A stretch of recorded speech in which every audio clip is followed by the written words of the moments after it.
আসসালামু আলাইকুম প্রিয় দর্শক, রূপান্তর সংবাদে আপনাদের জানাই শুভেচ্ছা স্বাগতম। আপনারা কেমন আছেন তা আমি জানতে চাইনি। কেন জানতে চাইনি সেটি হচ্ছে আমরা জানি আপনারা কেমন আছেন। আপনারা ভালো নেই, আমরা যেমন ভালো নেই আপনারাও ভালো নেই। কেমন করে থাকবে থাকার সেই সুযোগটি আমাদের কাছে নেই। আমাদের কাছে কি আছে? আমরা ঘুম থেকে উঠে হয়তো শুনবো আজকে ওই জায়গায় চাঁদাবাজি হয়েছে, কালকে ওই জায়গায় খুন হয়েছে। এই সমস্ত শুনে শুনে আমরা অভ্যস্ত হয়ে গেছি। আমরা ভেবেছিলাম কিছুটা পরিবর্তন হবে, না, কোনো পরিবর্তন হয়নি। তো দর্শক, আমরা নিয়ে যাচ্ছি আজকে যেহেতু রূপান্তর সংবাদে একটি প্রতিবেদন হয়েছে, শুধু রূপান্তর সংবাদ নয়, বিভিন্ন পত্র পত্রিকা মিডিয়া সমস্ত মিডিয়ায় কিন্তু এই বিষয়টি আসছে। একজন বিএনপি নেতা এবং বিএনপির একটি অফিসের ভাড়া চাওয়ায় দোকান মালিককে খুন করা হয়েছে, সেই বিষয়টি আমরা একটু শুনে আসি। রূপান্তরের সংবাদে আপনাদের স্বাগত জানাচ্ছি। আমি তাবাসসুম তাহিয়া। শুরু করছি আজকের বিশেষ সংবাদ। বিএনপি অফিসের ভাড়া চাওয়ায় দোকান মালিককে পিটিয়ে হত্যার অভিযোগ বিএনপি নেতাকর্মীদের বিরুদ্ধে। বুধবার ৩০ জুলাই দুপুরে উপজেলার মাহমুদপুর ইউনিয়নের ৭ নং ওয়ার্ডের এই এলাকায় ঘটনাটি ঘটে। খবর পেয়ে পুলিশ ঘটনাস্থল পরিদর্শন করেছে।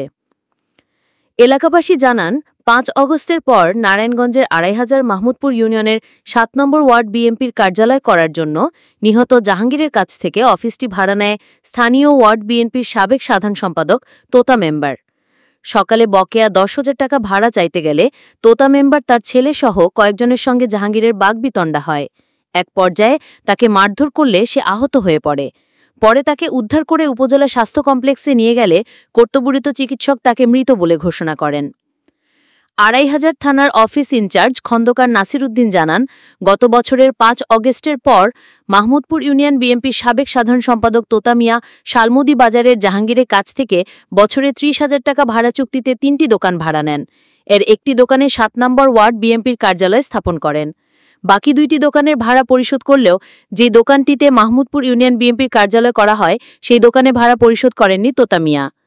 তিনি আরও জানান, বুধবার বেলা ১১টার দিকে জাহাঙ্গীর হোসেন ভাড়া চাইতে বিএনপি কার্যালয়ে তোতা মিয়ার কাছে গেলে উভয়ের মধ্যে বাগবিতণ্ডা হয়। এক পর্যায়ে তোতা মিয়ার সঙ্গে হাতাহাতিতে গুরুতর আহত হয় দোকান মালিক জাহাঙ্গীরকে। পরে তাকে মুমূর্ষু অবস্থায় উপজেলা স্বাস্থ্য কমপ্লেক্সে নিয়ে গেলে কর্তব্যরত চিকিৎসক তাকে মৃত বলে ঘোষণা করেন। এতেই শেষ হলো আজকের রূপান্তর সংবাদ। আমাদের সঙ্গে থাকার জন্য ধন্যবাদ। আমাদের চ্যানেলটি যদি ভালো লাগে তাহলে অবশ্যই লাইক দিন, সাবস্ক্রাইব করুন এবং বেল বাটন চাপুন, যাতে পরবর্তী সংবাদ আপনাদের কাছে দ্রুত পৌঁছাতে পারে। সবাই ভালো থাকুন, সুস্থ থাকুন। আসসালামু আলাইকুম।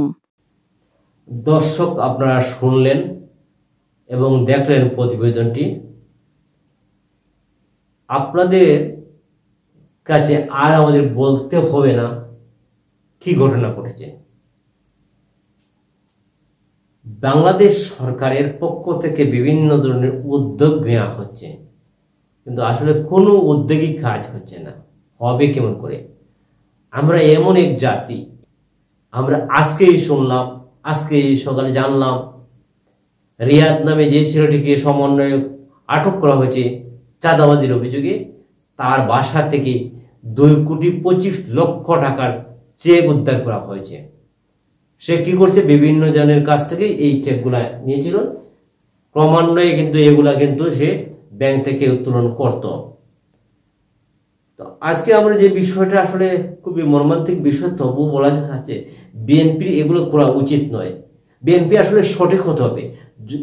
যদি বিএনপি সঠিক না হতে পারে তাহলে আওয়ামী লীগের সেম পরিস্থিতি হবে। আওয়ামী লীগ যা করেছিল বিএনপি তো যদি মনে করে তাই করব, তাহলে বিএনপির অবস্থা খুবই খারাপ হবে। বিএনপিকে এখনই সংযুক্ত হতে হবে। বিএনপি যদি সংযুক্ত না হয় তাহলে যদিও নির্বাচিত হয়, যদি নির্বাচন হয় এবং নির্বাচিত হয়, তাহলে বিএনপি একই পরিণত হবে। বিএনপি ভাববে না যে না আমি তো ক্ষমতায়, আওয়ামী লীগ 15 বছর, আপনারা আওয়ামী লীগ 15 বছর ক্ষমতায়, আপনারা 15 বছর না, আপনারা 3 বছরও থাকতে পারবেন না। কারণ আওয়ামী লীগ কিন্তু আসবেই।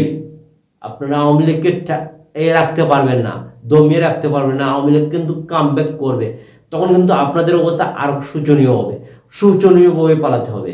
তো এখনই আপনাদেরকে চাঁদাবাজি বন্ধ করতে হবে, এখনই আপনারা মানুষকে খুন করা বন্ধ করতে হবে।